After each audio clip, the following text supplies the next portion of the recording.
Bom, então a gente está aqui na Crypto Rave, um momento de encontro fundamental entre as pessoas que ou já trabalham mais com isso, ou se preocupam, né, com a privacidade na rede, a garantia de direitos fundamentais no uso e na apropriação da própria tecnologia, não só a privacidade, mas a liberdade de expressão, acesso à informação e os diferentes instrumentos e disputas, né, que existem em torno da garantia de todos esses direitos na rede. Então, um evento, um encontro em que pessoas de diferentes tribos e que trabalham em diferentes lugares, ou nem trabalham, mas se preocupam com isso, podem se encontrar, trocar experiências, trocar preocupações e se articularem na defesa dessas diferentes questões é fundamental. Ainda mais em momentos mais complicados e turbulentos como os que a gente vem vivendo atualmente, certamente esse debate já é fundamental e será cada vez mais. Privacidade é fundamental, é quase que um elemento indissociável do exercício da liberdade. E quando a gente fala de internet e da importância das redes, claro, também não só a liberdade de expressão, essa liberdade na qual a privacidade é um elemento indissociável, mas principalmente a liberdade de expressão. Então, são elementos indissociáveis e muitas vezes a defesa da privacidade é entendida por aqueles que não estão dentro desse debate como algo que é um direito daqueles que têm algo a esconder, né? Como um direito daqueles que têm algo a esconder. E é justamente a nossa tarefa aqui nessas discussões e levando as discussões daqui para fora é mostrar que não, né? Que a privacidade é um direito fundamental de muito tempo, de a pessoa ter uma esfera íntima e de a pessoa ter o direito de atuar na rede e se expressar sem correr riscos. E a gente sabe que mesmo vivendo num país que é um Estado democrático de direito, ao menos pelas suas regulações, a gente sabe que existem pessoas que são ameaçadas pelo que dizem na rede, a gente sabe que movimentos sociais são perseguidos. Então, a privacidade é fundamental tanto numa esfera íntima mais estrita, quanto para a atuação política, para o exercício efetivo da liberdade de expressão, para que informações de relevância pública de fato venham a público sem que coloque ninguém em risco. E por isso que são elementos indissociáveis, a liberdade de expressão e a privacidade, e ambos têm que ser garantidos offline e online.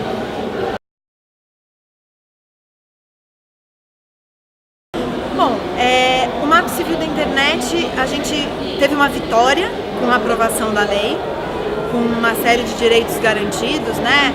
Principalmente no campo da neutralidade da rede, da liberdade de expressão, garantindo que o intermediário tem alguma segurança jurídica para não ficar tirando todos os conteúdos do ar, e algumas regras relacionadas à privacidade. Mas depois da vitória com a disputa para aprovação da lei, a gente continua tendo que disputar a aplicação e a interpretação dessa lei. E em alguns casos o judiciário, até por conta de... Muitas vezes o judiciário olha para essa lei naquela perspectiva, né? Justamente na perspectiva do que a lei quis enfrentar, que é a perspectiva de que a internet é um ambiente que serve à prática de crimes e, portanto, muitas vezes o judiciário, mesmo as forças, o Ministério Público e a polícia, ficam tentando entender lá do que podem tirar do Marco Civil para conseguir mais dados das pessoas, para conseguir tirar sites do ar e etc., num espírito que é justamente o contrário do que embasou essa lei. Então o que a gente vê hoje, por exemplo, é a utilização do Marco Civil para tirar aplicativos do ar, como que aconteceu recentemente com o WhatsApp, né? E é uma interpretação que o judiciário dá ao Marco Civil com outras leis processuais, que aí poderiam dar essa possibilidade para eles também, e aí eles tiram o aplicativo inteiro do ar. E o que a gente entende, como a gente lê o Marco Civil, primeiro que a neutralidade da rede é um dos pilares, né, dessa lei, e não se pode, dentro desse marco legal, se autorizar que provedores de conexão retirem do ar aplicações inteiras, né? Então o Marco Civil ele trata muito mais a retirada específica de conteúdos, inclusive demonstrando a necessidade de que esse conteúdo seja identificado especificamente. Mas ele eles avaliam, tem um artigo no Marco Civil, que é o artigo de penalidades, né? Um artigo que fala quando o Marco Civil não é cumprido, quais são as sanções, as penalidades que podem ser colocadas pelo juiz. E uma delas fala de suspensão das atividades. Mas ela faz referência explícita, direta, ao artigo que fala das atividades de coleta, tratamento, armazenamento de dados pessoais. Então, se uma aplicação de internet ela não estiver cumprindo as regras do Marco Civil com relação a coleta, tratamento, armazenamento de dados pessoais, ou seja, estiver coletando dados das pessoas sem ter autorização expressa, consentimento expresso dessas pessoas, né, sem ter uma finalidade definida para isso, essas atividades de coleta, armazenamento e tratamento poderiam ser suspensas. Isso não quer dizer, disso, o juiz vê isso e faz uma interpretação direta no sentido de que então pode tirar do ar. Não é isso que está dito lá, entendeu? E o objetivo fundamental de todas essas regras é, na verdade, proteger a privacidade, garantir que para ter acesso aos registros precisa de ordem judicial, garantir que para coletar dados precisa ter consentimento expresso do usuário. Então a lei acaba sendo aplicada de forma bastante contraditória com aquilo que, na verdade, ela se pretende e que os seus dispositivos colocam, né? Mas é interpretada dessa forma. Agora, isso acontece, tem um período, como eu disse, é a disputa para aprovar a lei e depois é a disputa para garantir a efetividade dessa lei e na interpretação da lei quando ela é aplicada pelo judiciário. E aí, um desses exemplos é esse do bloqueio do WhatsApp com o argumento de que isso está previsto no Marco Civil. A nossa concepção é essa, de que não está, e agora poderá vir a estar, né, se um dos projetos de lei que saíram da CPI, no relatório da CPI de crimes cibernéticos, for aprovado. Porque aí esse realmente muda o Marco Civil para aí sim dizer que, no caso de uma aplicação servir principalmente à prática de crimes com reclusão, pena mínima de reclusão de 2 anos, aí o juiz pode tirar do ar. E como a gente falou aqui, né, não é por acaso que um dos crimes em que a pena mínima de reclusão é de 2 anos é a violação de direitos autorais, quando você divulga, vende ou etc., com algum intuito de lucro, conteúdos protegidos por direito de autor.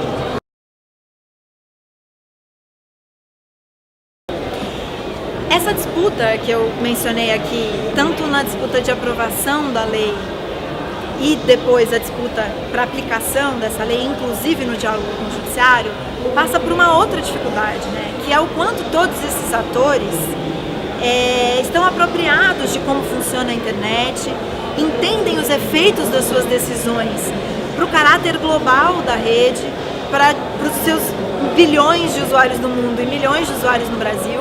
E muitas vezes, sim, existe uma visão mais restrita do acesso à internet, como a internet como um ambiente de crimes, o usuário como um criminoso potencial. Sim, muitas vezes existem lobbies fortes no Congresso Nacional que querem mais vigilância, que querem derrubada de conteúdo, mas muitas vezes algumas decisões se explicam, seja dos parlamentares, seja de outros atores, né, envolvidos nesse processo todo de aprovação, aplicação e interpretação de uma lei, se explica pelo fato de que eles não têm uma compreensão da complexidade desse fenômeno que é a internet, né? E isso se verifica no processo do relatório da CPI de crimes cibernéticos também. Na medida em que, por exemplo, eles propunham que, num dos projetos de lei que caiu, que no caso de crimes contra a honra, o intermediário, ou seja, o Facebook, o YouTube, recebendo uma notificação sobre um conteúdo de terceiro, teria que retirar do ar em 48 horas aquilo, né?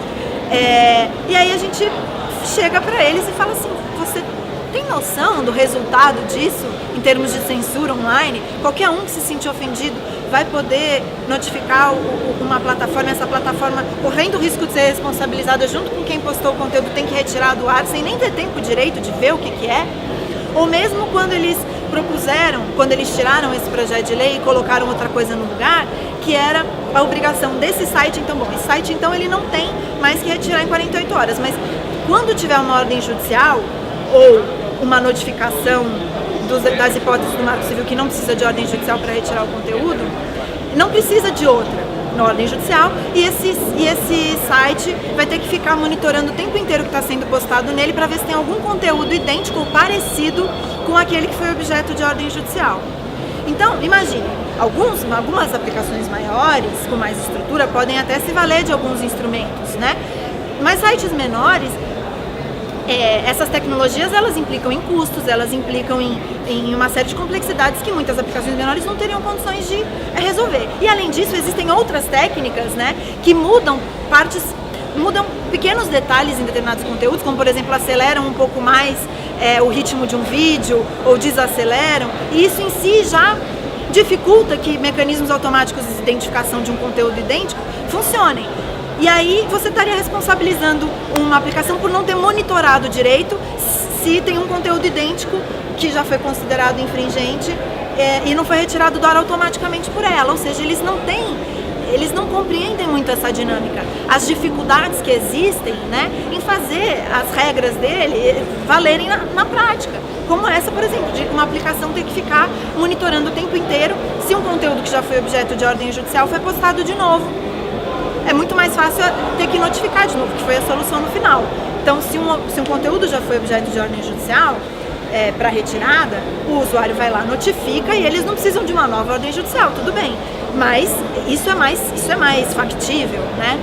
Entre outras questões, esse é um exemplo. Então, muitas vezes também decisões que tratam de maneira rígida a regulação da rede têm relação com o fato de que essas autoridades também não tem conhecimento da profundidade da complexidade da rede e dos efeitos em massa que as decisões delas podem ter, porque às vezes elas estão olhando para uma coisa específica sem conseguir prever o impacto que essa decisão delas pode ter para a massa de usuários da rede e para a massa de aplicações de diferentes tamanhos e com diferentes condições de guardar um monte de dados, né, ou fazer monitoramento, enfim.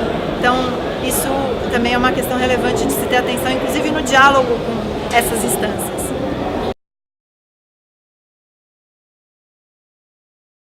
Muitos vão dizer que isso interessa aos usuários, né? Muitos vão dizer que acessar endereço IP, isso não ficou no relatório final, mas estava, né? Muitos vão dizer que o projeto de lei que antes estava no relatório, que permitia o acesso a endereços IP sem ordem judicial, interessa a todos os usuários para garantir uma maior segurança na rede, para que os crimes possam ser de fato combatidos na rede. Então você não precisa nem de ordem judicial para descobrir o número IP e ter uma parte do caminho, né, para identificar alguém. É engraçado como uma coisa se inverte e é fácil fazer isso em temas mais complexos, né? Então você pega uma questão que, na verdade, demonstra a total insegurança na rede, que é a possibilidade de um número IP ser acessado pela polícia diretamente, sem uma ordem judicial, mas chama isso de segurança, né? E isso acontece muito em temas que são complexos e que é difícil, em que se precisa explicar uma série de coisas para se chegar no ponto de se entender que isso é uma violação da privacidade e não uma garantia de direitos na internet. E isso interessa a diferentes atores, né? Isso interessa a diferentes atores. Então, a vigilância na rede, que estava nesse projeto de lei, que esse projeto de lei caiu no relatório, mas que continua, né, numa mudança do Código Penal para tornar hoje o crime de invasão de dispositivo informático alheio, mas se a lei de fato mudar, vai ser de acesso indevido a sistema informatizado, que é uma definição de crime super genérica, que pode implicar em graves problemas para quem faz testes de segurança, por exemplo, em sistemas informatizados, criminalizar essa atividade. Isso interessa a essa visão punitivista do uso da internet, né, das forças de segurança que não entendem que esse é um espaço de exercício de direitos, que não entendem que, inclusive, esses atores que fazem testes de segurança contribuem para a segurança da rede e não o contrário, né? Então, isso é feito em nome dessas forças que querem se utilizar da internet como mais uma maneira de vigiar ativistas, movimentos sociais ou outras pessoas que de alguma forma criem algum problema para a ordem estabelecida. Problema legítimo, né? Claro que existem criminosos e ilícitos que são de fato problemáticos na rede. E o Marco Civil já estabelece formas de se buscar isso, né? Mas equilibrando os diferentes direitos. Por outro lado, a gente tem esse projeto de lei de bloqueio de aplicações, que aí, assim, aí não precisa nem se esforçar muito, né? O lobby da indústria de direitos autorais, especialmente da indústria cinematográfica norte-americana, tá evidente ali, nas diferentes formas em que isso podia ser feito. Inclusive na nota de esclarecimento do deputado Sandro Alex e do deputado Rafael Mota, quando quis fazer um esclarecimento do tipo, olha, com esse dispositivo a gente não quer bloquear aplicações que ofendam a honra, porque a gente sabe que isso é amplo e tal, mas a gente quer bloquear aplicações que façam coisas horrorosas na rede. Tráfico internacional de armas, pedofilia, terrorismo, crime hediondo, tráfico de drogas e violação de direitos autorais. Veja que ordem de proporção é essa, né? Que é absolutamente desproporcional. Mas é isso, então no final não ficou a definição específica como eles tinham proposto, de citar nominalmente todos esses crimes, mas está lá, crimes punidos com pena mínima de 2 anos. E a violação de direitos autorais, quando ela é feita com o intuito de divulgar a obra protegida por autor, com algum intuito de lucro, indireto ou direto, a pena mínima de reclusão é 2 anos. Está ali, né? Para bom entendedor, meia palavra basta. E além de tudo, quem estava presente no Congresso Nacional não precisa nem ser bom entendedor, porque era só ver a movimentação e existiam muitos lobistas ligados a esses interesses ali, presentes fazendo seu trabalho, enquanto ativistas e organizações da sociedade civil tentavam mostrar quão absurda é essa solução de tirar aplicações e sites inteiros do ar em caso de violação de direito de autor. Mas enfim, como isso afeta até o funcionamento em si da rede, a confiabilidade da internet, né? Ao invés de resolver o problema punindo os usuários que de fato estão postando conteúdos que não deveriam ser postados, mas não, a própria rede é comprometida por conta dos interesses comerciais de uns e outros. Você obviamente passa pela necessidade de identificar quem pôs esse site no ar, né? E aí, a gente tem alguns instrumentos que já são previstos no Marco Civil, sempre pensando na necessidade de balancear os diferentes direitos. Então, um site que vende armas sem autorização, ou um site que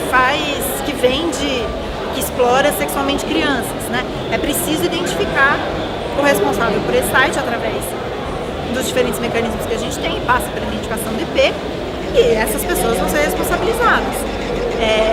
Os conteúdos em si também podem ser tirados do ar, todos eles, né? Agora, o que acontece é que muitas vezes tem muitos sites que tem, e a gente não está falando de sites com conteúdo de exploração sexual de crianças e adolescentes, tráfico internacional de armas, né? O grande lobby ali não era de defensores de crianças e adolescentes.